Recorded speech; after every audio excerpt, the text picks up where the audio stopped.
let's jump into the dirt sheets here. Okay. I struggled with putting this article on the show today because I felt like I want a positive show. I feel like we've been positive tonight. Okay. And I didn't want to throw this article in here, but I felt it was relevant. It does feel like I shit on AEW all the time, but when stuff like this pops up, I don't know how else to react to this other than I got to shit on AEW a little bit, right?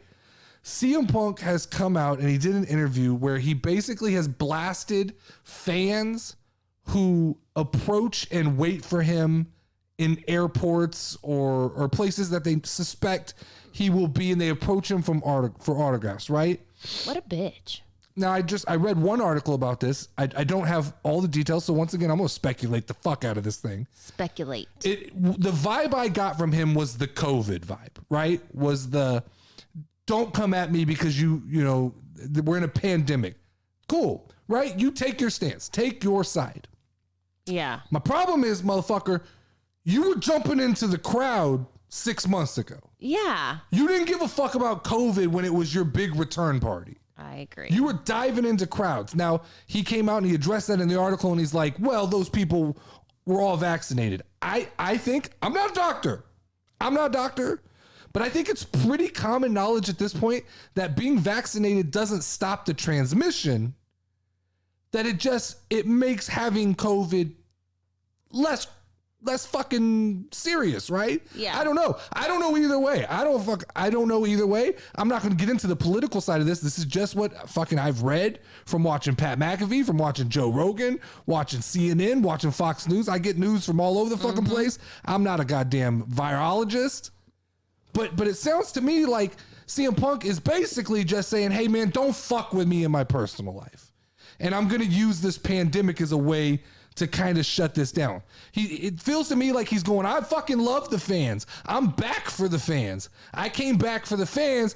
Just stay the fuck away from me. Don't approach me outside of wrestling. And I hate this argument that like pro wrestlers should get a personal life. No, you don't. When you make money being in the public eye and these fans spend all this money to come see you, man, you could sign a fucking autograph. I saw Antonio Brown on the, what is the podcast called? Metzler. It's Bob Mernick. Bob Murney or whatever. Murney. But I don't remember the Nelk Boys, I think is what it's called. The Nelk Boys, I think, podcast. Okay. And Antonio Brown was speaking on the fact that, like, as a celebrity or an athlete or a person in a high place, you don't understand, or you have to understand what signing that autograph or taking that picture can do for a person who may be in a fucked up place. For sure. And I get you can't do it all the time, but the airport seems a little sketchy. I'm not a guy who approaches people, but if someone approaches me, you got to be flattered. I don't care how many fucking times it happened. You only live so long. You can't.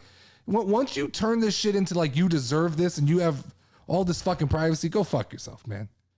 Little Mitch. Also, he's Mr. I'm here for the young guys, right?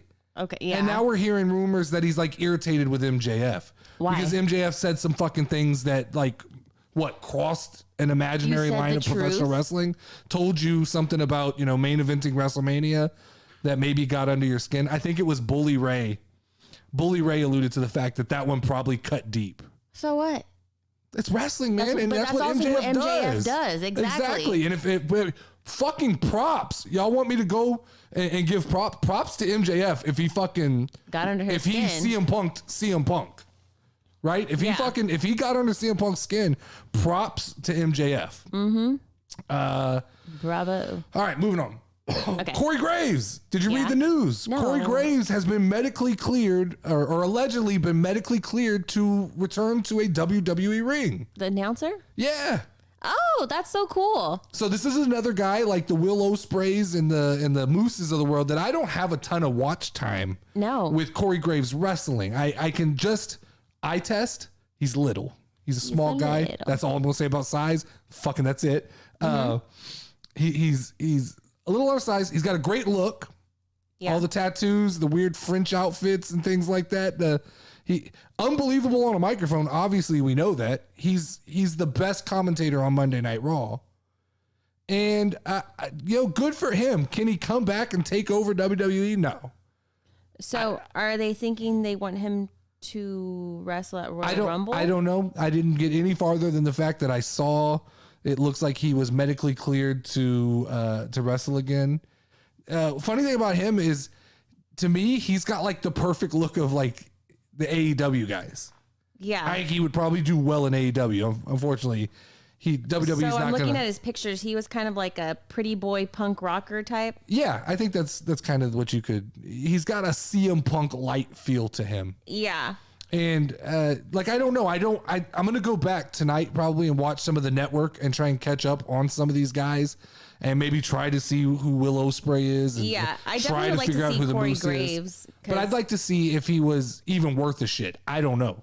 Yeah. But it's always kind of exciting when someone, it's fun no matter who it is, when you've been told, hey, that thing you wanted to do your whole life, you can't do that anymore. And then all of a sudden they go, oh, medical advances have come a long way. We think you could do that again.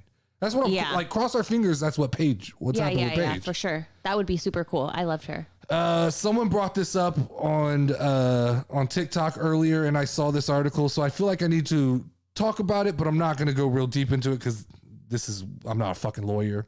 The MLW, Major League Wrestling, is suing WWE. Okay. The MLW CEO says WWE has anti-competitive behavior that has to stop. What does that mean? I guess this is news, right? I think it means that WWE interfered in some of their television deals.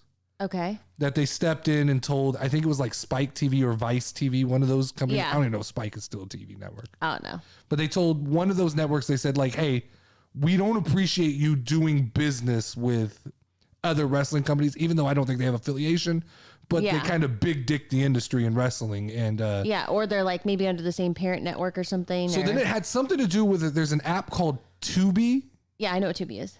And MLW was working some kind of deal out with Tubi that fell apart at the last minute. Mm-hmm. And then come to find out Fox, which is, in bed with WWE, bought Tubi. Yeah. So they're thinking there's some like antitrust things going on and sketchy shit. And it probably is. But guess what, people? This is what happens in big companies, right? Yeah. Big companies stay big companies because they fucking eat little companies. And it sucks.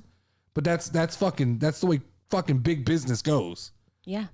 But like I said, I'm not a lawyer. I don't think it's a secret that WWE is a little bit of a bully company. I think that's pretty public knowledge. Stay at the top at all costs. So this probably gets settled in a courtroom somewhere. Probably and we still never money hear any in more. the Yeah. game. There's probably some kind of payout that goes MLW's way. And then they're told you don't fucking speak about this ever again. I assume that's what gets made of this. I'm not going to jump to conclusions about this. Last article I had, which I basically already spoke on, so I'm not going to spoke too much on it, was that Nikki Bella wants her Miracle Royal Rumble comeback to lead to a tag team title match. I talked about it. I think that would be pretty cool. I think that's. I think that'd be a good when you match. start like laying out booking, you go, they've got nothing in the pipe for the women's tag team division. Let's inject some Bella Twins into that. It would get me excited for the women's division. Me too. Again. To give them one run with it, we can kind of send them off into the sunset with that. They've come back. They've gone away. They've come back. They've never got the proper send off. The fact that they're both healthy enough at the same time to do this, let's do it. Like, let's roll into WrestleMania. Let them win the titles, and they could drop it. They can have a short run with it, and then they can drop it. Yeah, for sure. SummerSlam or something like that, right? All right, let's move into